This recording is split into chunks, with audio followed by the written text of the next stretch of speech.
Imagine you're at the pool enjoying a hot summer's day when all of a sudden your child falls in the water without their life jacket on. The panic sets in as you see them begin to struggle for air. You quickly pull them out of the water. They cough and seem frightened, but other than that, they're reasonably okay. You take a sigh of relief and go on about your day. This scenario is all too typical, but what some parents and caretakers are unaware of is that even though visibly the child seems okay, they could still be at risk on the inside. As a fairly new mother, I was completely unaware of the dangers of secondary drowning. I didn't even know that it was possible. Now that my daughter is 2 and is becoming more comfortable in the water, she is also becoming more independent. With this newfound independence, I wanted to make sure that I equipped myself with all the necessary precautions when it comes to toddlers and water safety. Today I'm going to explain what secondary drowning is. I will discuss the cause of it, the signs and symptoms, and prevention that you can take. Dr. Danelle Fisher, the Vice President of Pediatrics at the Providence St. John's Health Center in Santa Monica, California, describes secondary drowning, also known as dry drowning, as drowning from fluid in the lungs that occurs not during submersion in the water, but up to 24 hours after swimming. Dry drowning can literally occur anywhere that water is present. It starts when water begins to enter the lungs in small amounts, but not enough to cause physical distress. Instead, it sits in the lungs, as pictured here, and begins to inhibit the ability to oxygenate the blood. This is also known as pulmonary edema.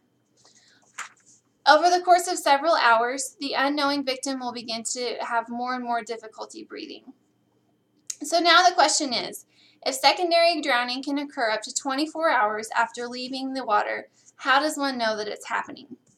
Dr. Anna Mendenhall of Children's Physicians Medical Group states that 9 out of 10 children who drown do so even though they were being supervised by a parent, because it's so easy to miss the signs.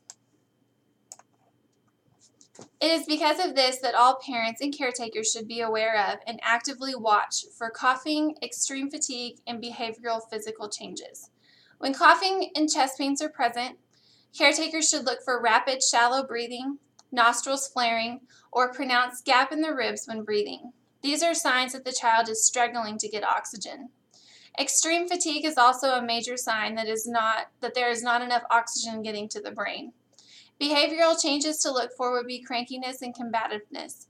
Also, bluing of the lips is a key physical change of the body that it is lacking oxygen. If these symptoms occur, action should be taken immediately. These precautions could save a loved one's life. The main precautionary step would be to teach age-appropriate water safety and proper CPR to all swimmers. Keep an extra close eye on those who are inexperienced in the water. Do your best to monitor their water intake, especially children.